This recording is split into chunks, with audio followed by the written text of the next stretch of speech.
मैं गिर डाल रहा हूँ यहाँ पे, स्पीड बढ़ेगा, स्पीड बढ़ना ही चाहिए।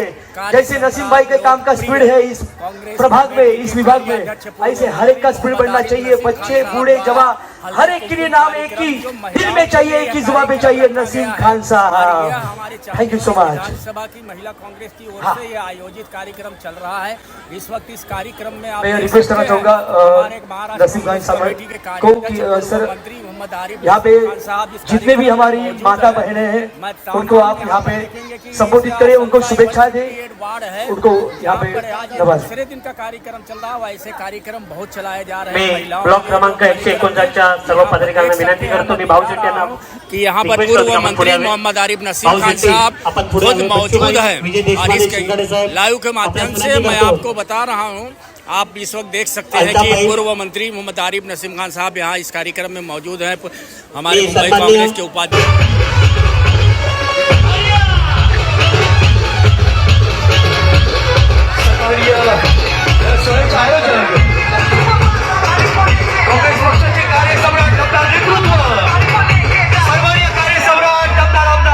माजी मंत्री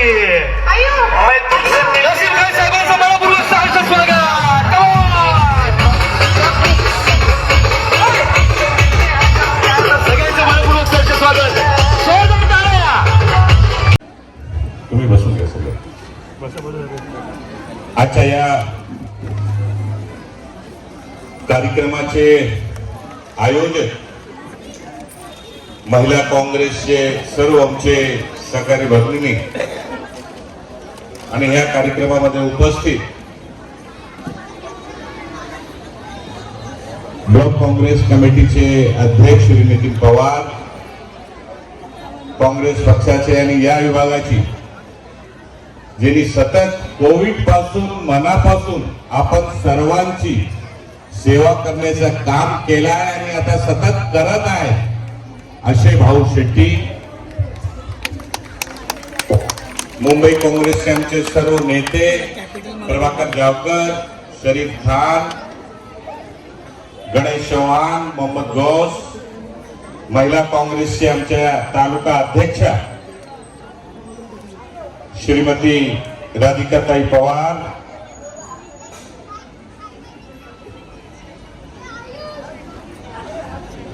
दुसरे आमची महिला काँग्रेसचे या वॉर्डाची नेते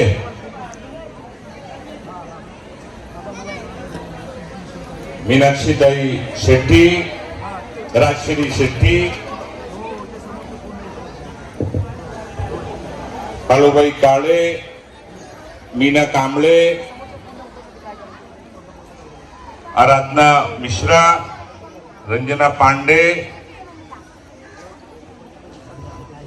अल्ताफ हाशमी आमचे आणि सर्व इथे बच्चूभाई देशमाने कुठे देशमाने, शिंगाणेजी आणि सर्व आमच्या या विभागातील सर्व रहिवासी बंधू आणि भगिनींनो, तरुण मित्रांनो,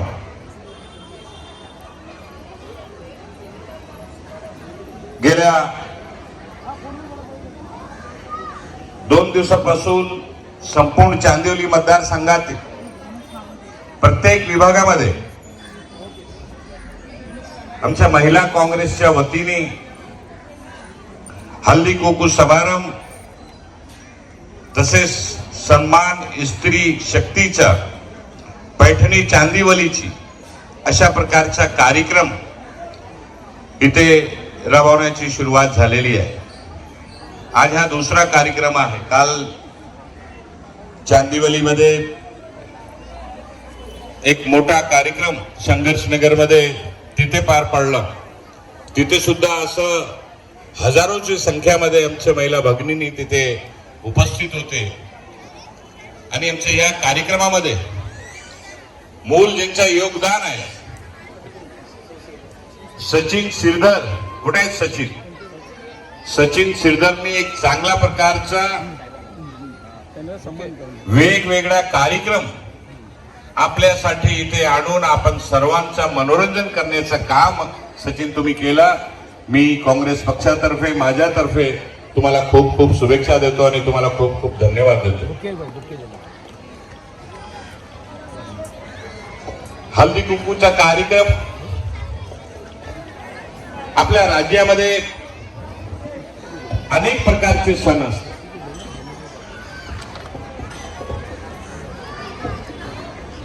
गणेशोत्सवचा कार्यक्रम असो, दीपावलीचा कार्यक्रम असो, होळीचा कार्यक्रम असो, असे अनेक प्रकारचा कार्यक्रम असतो. पण हा कार्यक्रम हल्दी कुंकूचा जो कार्यक्रम असतो हा स्पेशली महिलांसाठी असतो आणि हे आपला कार्यक्रम आपल्यासाठी कार्यक्रम होत असतो. आपण प्रेमाने सगळ्यांना तिळगुळ देत आहेत आणि तिळगुळ देताना बोलतायत तिळगुळ घ्या आणि गोड गोड बोला, बोलतायत ना. तर एक चांगला प्रकारचा कार्यक्रम दरवर्षी काँग्रेसच्या पक्षाच्या वतीने वेगवेगळ्या विभागामध्ये अशा प्रकारच्या कार्यक्रमाचं नियोजन होत असतो. और मी या तिन्ही आजच्या विजेत्यांना पहिले जे फर्स्ट आज आलेले आहेत सुजाता कदम ताई आणि सेकंड कविता सकट आणि थर्ड उर्मिला यादव ताई, आपण सर्वांना खूप खूप शुभेच्छा. आपण चांगल्या प्रकारच्या या खेळामध्ये गेल्या 2 तासापासून विविध खेळामध्ये आपण विजयी प्राप्त करून फायनल राऊंड मध्ये आले आणि फायनल राऊंड मध्ये सुद्धा आपण सर्वांनी यशस्वीपणे आपण सगळे यशस्वी झाले. आपण कोणी फर्स्ट प्राइज वर आले, कोणी सेकंड वर आले, कोणी थर्ड प्राइज वर आले. अशा प्रकारच्या या आजच्या या कार्यक्रमामध्ये आणि मला एक गोष्टीचा आज आनंद झाला. माझा कामाची पोच पावती आपण सर्वांनी दिली आणि हा आठवण आहे आपल्याला की या विभागामध्ये नसीम खाननी काँग्रेस पक्षाच्या वतीने काय काय विकासाचं काम केलेलं आहे या प्रत्येक महिला भगिनींनी आमची बहिणींना सगळ्यांना आज आठवण आहे. ह्याचा मला खूप आनंद आहे. कारण आजचा वातावरण जो आहे विकास काम लोकांना दिसत नाही, विकासाच्या नावाखाली चर्चाच होत नाही. विभागाचा विकास कसा होईल, तरुणांना रोजगार कसे मिळेल, महागाई कमी कशी होईल याच्यावर लोकांचं लक्षच नसतं.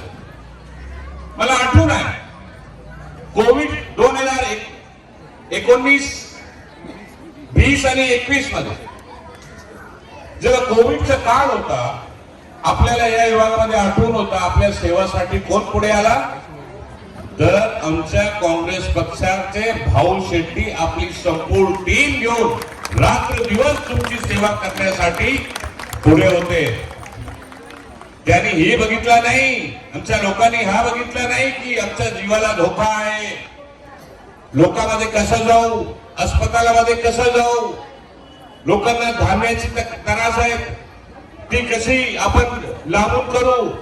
आज सुद्धा हजारो नागरिकांना आमचे भाऊ शेट्टीची टीम मिळून लोकांना मोफत औषध देण्याचं काम करतोय. हा कमी काम नाहीये. आज कोण करतो? कोणी येतो का राजकीय क्षेत्रामध्ये? लोक केव्हा येत आहेत जेव्हा निवडणुका असेल. आम्ही लोक आणि आमचे लोक निवडणुका फिवडुका बघत नाही, लोकांची सेवा कशी होईल, लोकांच्या सुखदुःखामध्ये आपण कसं सहभागी होऊ शकतोय हाच नेहमी प्रमाणे एकदम नेहमी दरवर्षी प्रत्येक महिन्यामध्ये प्रत्येक विभागामध्ये फिरून लोकांची समस्या ऐकून लोकांना कसा न्याय देता येईल हाच प्रयत्न नेहमी राहतो. आज मला आनंद आहे की आमचे सर्व साथी, आमचे सर्व जेवढी टीम आहे काँग्रेसची टीम आहे या विभागामध्ये, आमचे प्रभाकर जबाबदार संपूर्ण आयुष्य या विभागामध्ये प्रभाकरची गेले. एवढं मोठं मंदिर तिथे उभं झालं, त्या मंदिराची काय अवस्था होती पूर्वी. मौलेश्वर महादेव मंदिर आपल्याला किती लोकांना माहिती आहे? मला हात वर करून दाखव. मौलेश्वर महादेव मंदिर काय दुर्दैव, म्हणजे 5% लोकांना माहिती आहे. सगळ्यांना माहित असलं पाहिजे. मेन रोडवर साकीनाका मेन रोडवर तिलकनगरला जो डोंगरावर मोठी मंदिर आहे ते मंदिरच्या जीर्णोद्धार आम्ही मंत्री असताना डोंगरी भागामध्ये संरक्षण घालून तो मंदिराच्या निर्माण करून घेतलं आणि त्याची व्यवस्था आणि साफसफाई प्रत्येक सणामध्ये पूजा अर्चनाची व्यवस्था करण्याचे काम आमचे प्रभाकर जवकरची संपूर्ण टीम तिथे करत असते आणि लोकांना सेवा देण्याचे काम करत असते. राजकारणामध्ये फक्त भाषण चालत नाही. आज राजकारणामध्ये काय चाललंय आपण सर्वांनी विचार केला पाहिजे. आपला सच्चा सेवक तो आहे जो आपल्या सुखादुखामध्ये आपल्या सोबत उभा राहतो, आपल्या वेळेवर आपल्या सोबत असतो, आपल्याला भांडण बनवण्याचं काम करत असतो, आपल्याला मदत करण्याचं काम करत असतो. ही मेट्रो रेल महाराज आता एक आमची कदमताई कोणी सांगितलं की मेट्रो रेल आम्ही आणलं पहिलं. मेट्रो रेल कदमताईंनी सांगितलं की विभागामध्ये मेट्रो रेल आली. पहिली मेट्रो रेल या महाराष्ट्राची.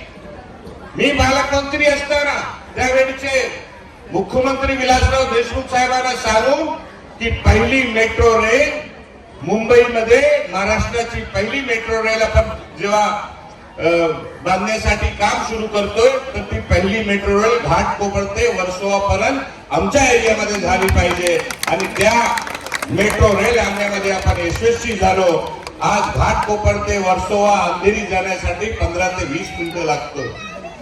एक चांगल्या प्रकारच्या विकासाचं काम.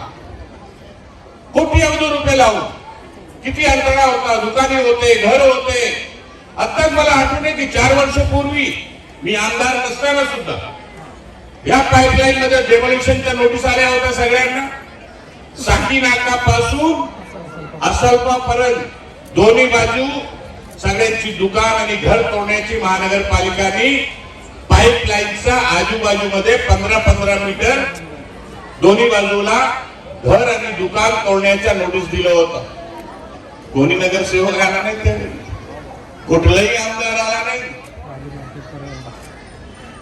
भाजी मार्केट हटवण्याचा निर्णय झाला की परिणामाची भाजी मार्केट काढून टाका. सगळे लोक माझ्याकडे आले की भाई आता काय करायचं, आमची दुकान तुटणार आहे, आमचं घर तुटणार आहे. भाजी मार्केटचे लोक रडायला लागले की साहेब आमचा व्यवसाय जाणार आहे. अनेक महिला मंडळ इकडचे आले की साहेब आम्ही भाजी घेण्यासाठी कुठे जाऊ उद्या. अशी परिस्थिती या विभागामध्ये निर्माण झाली. त्यावेळी कोणी दिसला नाही. महानगरपालिकाच्या आयुक्ताकडे मी जाऊन बसलो आणि मी सांगितलं की कुठलाही एकही दुकान आणि घर इथे पाईपलाईन मध्ये तोडता कामा नाही, तोडण्याची गरज नाही. त्याच्या मार्ग काढण्याचं काम आम्ही नियमाप्रमाणे केला आणि भाजी मार्केट सुद्धा जशी आहे तशी तिथंच भाजी मार्केट सुद्धा बाजूला राहिली. आज हजारो लोकांना फायदा मिळाला. याच गणेशनगर मला माहित आठवण आहे, आमचे देशपांडे आणि शिंगाडे आहेत तिथे सिद्धिविनायक नगर मध्ये. मी पहिलीचा जेव्हा आमदार आणि मंत्री झालो हे डोंगरा भागामध्ये सगळे आले माझ्याकडे की साहेब एवढ्या वर्षापासून आम्ही या सिद्धिविनायक नगर मध्ये डोंगरा भागामध्ये राहतोय, आम्हाला पाणी मिळत नाही, वरती नळ नाहीये, आम्हाला खाली येऊन 1-2 हंड पाणी कलशी घेऊन जायला लागतो डोंगरी भागामध्ये. मी महानगरपालिकेच्या अधिकाऱ्यांनी बैठक बोलवली. मी त्याला विचारला, प्रश्न केला, या डोंगरी भागामध्ये राहणारे आमचे परिणावाडीचे लोक, सिद्धिविनायक सोसायटीचे लोक, अनेक दुसरी सोसायटी आहेत तिथे ते लोकांना पाणी मिळत नाही, त्याची व्यवस्था करण्याची जबाबदारी तुमची आहे, तुम्ही केला पाहिजे. तुम्ही असेसमेंट टॅक्स घेताय, पाणी सप्लाय करण्याची जबाबदारी तुमची आहे.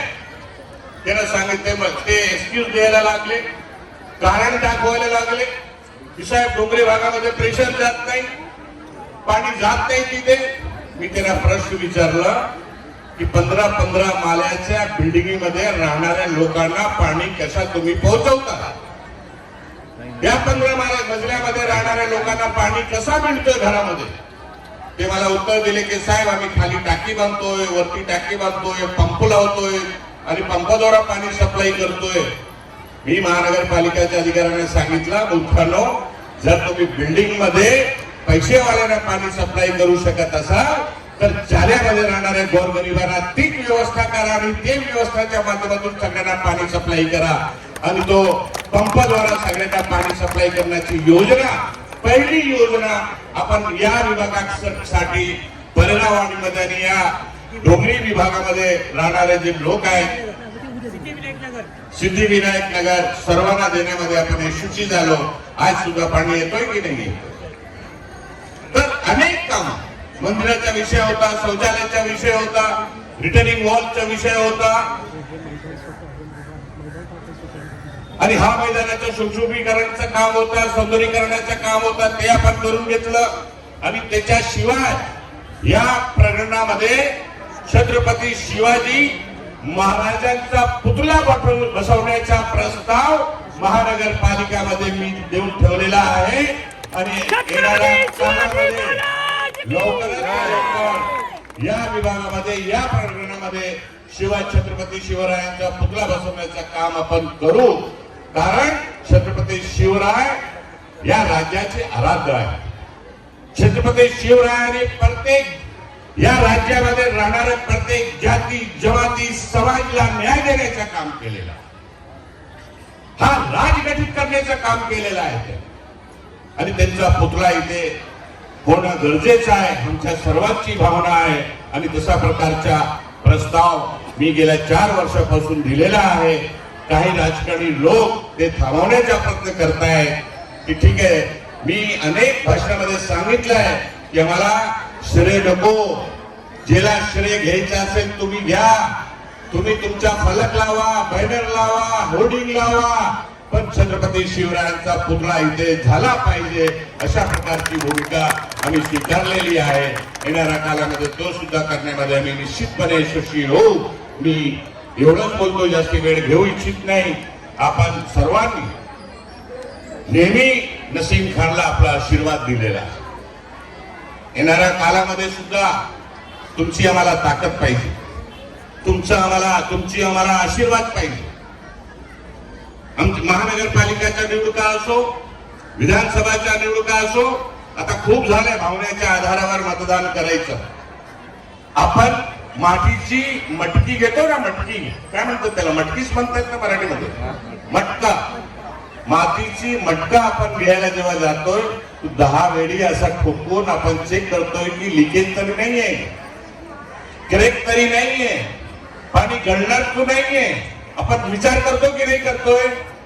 आपण 5 वर्षासाठी जनप्रतिनिधींना निवडून आणण्यासाठी, मतदान करण्यासाठी मतदान केंद्रावर जातो. ते जरा ठोकून वाजून लोकांना मतदान केला पाहिजे की आपल्या विभागाचा विकास कोण करू शकतोय, आपल्या सुखदुःखामध्ये कोण राहू शकतोय आणि चांगल्या प्रकारच्या वातावरण निर्मित करून या विभागाचा स्वर्णीय विकास कोण करू शकतोय, हा निश्चितपणे आपण सर्वांनी विचार केला पाहिजे असं मला सांगायचं आहे. मी जास्त वेळ घेऊ इच्छित नाही. मी पुन्हा आपण सर्वांना, आज आपण हजारोच्या संख्येमध्ये इथे उपस्थित झाला म्हणून मी माझ्या वतीने, काँग्रेस पक्षाच्या वतीने आणि आमची सर्व जे आयोजक टीम आहे महिला काँग्रेसच्या वतीने, प्रियंका गांधींनी नारा दिलेला, मैं लड़की हूं लड़ सकती हूं. तुम्हाला अधिकार आहे, महिलांना अधिकार आहे. महिला शक्ती या जगामध्ये, या देशामध्ये नाही, या जगामध्ये सर्व मोठी शक्ती कुठली जर असेल तर महिला शक्ती आहे. महिला देश घडवतोय, महिला समाज घडवतोय, महिला देश घराला पुढे घेऊन जातोय आणि महिलाचा प्रयत्न, तुमची मेहनत किती असते आम्हाला सर्वांना माहित आहे. महिला आमची आई आहे, महिला आमची बहीण आहे, महिला आमची पत्नी आहे, महिला आमची बेटी आहे, महिला आमची नात आहे.